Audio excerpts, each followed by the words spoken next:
கிறிஸ்துவுக்குள் அன்பானவர்களே, இயேசு கிறிஸ்துவின் நாமத்தில் உங்களுக்கு என் அன்பின் வாழ்த்துக்களை தெரிவித்துக் கொள்கிறேன். இந்த வீடியோ மூலமாக உங்களோடு கூட நான் கர்த்தருடைய வார்த்தையை நான் பேசுவதில் மிகுந்த சந்தோஷம் அடைகிறேன்.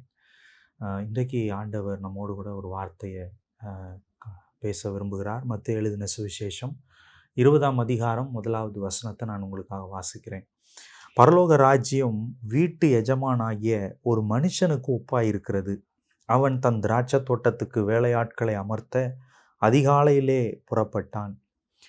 ஒரு திராட்சை தோட்டத்தில் வேலையாட்களை அமர்த்துவதற்கு, வேலையாட்களை கொண்டு வந்து வேலை செய்ய வைக்கிறதற்கு ஒரு வீட்டு எஜமான் அதிகாலமே எழும்பி வேலையாட்களை தேடுவதற்காக போகிறான்.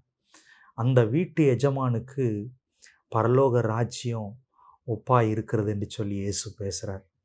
நீங்கள் இந்த அதிகாரத்தினுடைய இந்த முதல் பகுதியை கிட்டத்தட்ட 16 வசனத்தை நீங்கள் வாசித்து பார்ப்பீர்கள் என்று சொன்னால், இந்த ஓமையை ஆண்டவர் விளக்கி சொல்லுகிறார், விவரித்து சொல்லுகிறார்.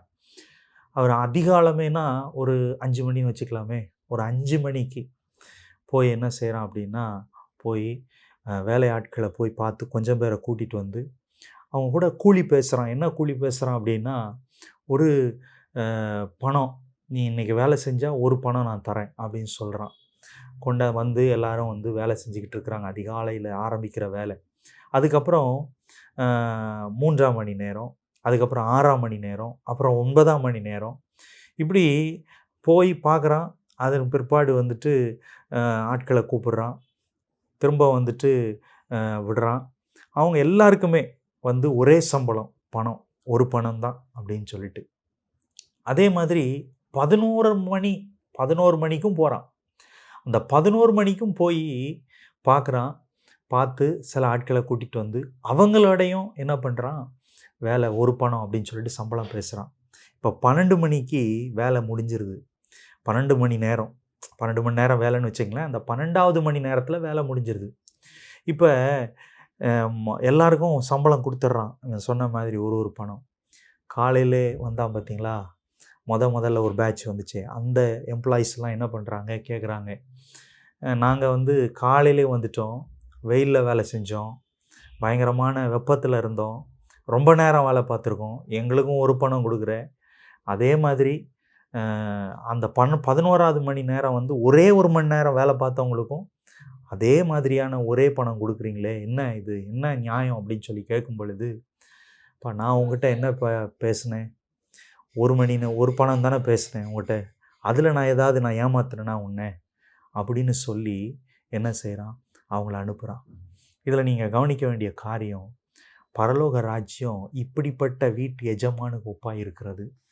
11ஆம் மணி நேரம் அப்படின்னு சொல்லிட்டு ஒரு செய்தியே நம்ம வந்து பேசலாம். லாஸ்ட் மினிட்ல அந்த திராட்சை தோட்டத்துக்கு ஆட்களாக வருகிறவர்கள், ஆண்டவர் அவங்களையும் ஒரே மாதிரி தான் ட்ரீட் பண்ணுறாரு. அதாவது முன்னாடி வந்தவங்களையும் ஒரே மாதிரி தான் ட்ரீட் பண்ணுறாரு. முந்தினோர் பிந்தினோராய், பிந்தினோர் முந்தினோராய். இன்றைக்கி நாம் எல்லாரும் 11வது மணி நேரத்தில் தான் இருக்கிறோம். ஆண்டவர் சீக்கிரம் வரப்போகிறார். இன்னும் அந்த ஒரு மணி நேரத்தில் தான் நம்ம வாழ்ந்து கொண்டு இருக்கிறோம். இன்றைக்கி நீங்கள் வந்துட்டீங்க அப்படின்னா, அந்த 11வது மணி நேரம் கிருபையின் நேரம். இந்த கிருபையின் நாட்களில் அந்த ஆண்டவர் பரலோக ராஜ்யத்துக்கு ஆண்டவர் வீட்டு எஜமான போல வந்து கூப்பிடுறார். அந்த திராட்சை தோட்டத்துக்கு வேலையாட்களாக நாம் போவோம் என்று சொன்னால், நிச்சயமாக கர்த்தர் நம்மையும் ஆண்டவர் அந்த திராட்சை தோட்டத்துக்கு வேலைக்காரர்களாக கர்த்தர் நம்மளை பார்ப்பார். இந்த கிருபை நாட்களில் கர்த்தர் நமக்கு கிருபையை கொடுக்கிறார். 11ஆம் மணி நேரம் அப்படிங்கிறதுனால, இன்னும் 1 மணி நேரம் தான் இருக்குது அப்படிங்கிறதுனால ஒரு பணம் சம்பளமும் கிடைக்குது. அது கிருபை. அது நம்மளையும் ஆண்டவர் வந்து திராட்சை தோட்டத்தில் வேலைக்காரர்களாய் கர்த்தர் தெரிந்து கொள்ளுகிறார். நீங்கள் என்ன செய்கிறவர்களாக இருந்தாலும் பரவாயில்ல. இன்றைக்கி நம்ம 11ஆம் மணி நேரத்தில் இருக்கிறோம். ஒரு ஹர்ஜ் இருக்குது, இன்னும் 1 மணி நேரம் தான் இருக்குது வேலை. அதே மாதிரி கர்த்தர் நமக்கு கிருபையை கொடுக்குறார், நல்ல அபிஷேகத்தை கொடுக்குறார். இந்த கடைசி நாட்களில் மாம்சமான யாவர் மேலும் என் ஆவியை ஊற்றுவேன்னு சொல்லி ஆண்டவர் நம்ம மேலே கிருபையும் ஆவியும் அபிஷேகத்தையும் ஊற்றி கொண்டிருக்கிறார். இந்த கடைசி நாட்களில் வேலையை துரிதமாய் செய்வோம்.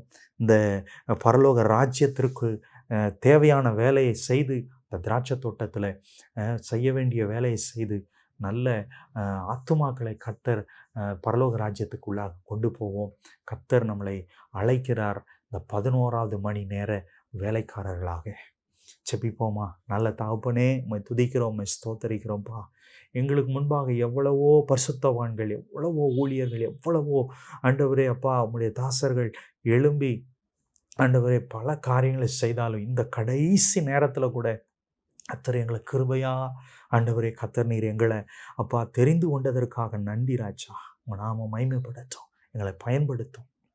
இந்த திராட்சை தோட்டக்காரர் ஆண்டவர் திராட்சை தோட்டத்தில் எங்களையும் வேலையாட்களாக நீர் தெரிந்து கொண்டதற்காக நன்றி. தாழ்த்தி ஒப்பு கொடுக்கிறோம். கர்த்தர் நீ பெரிய காரியங்களை செய்யும். இயேசுவின் நாமத்தில் ஜெபிக்கிறோம் பரலோக நல்ல பிதாவே. ஆமேன், ஆமேன், ஆமேன்.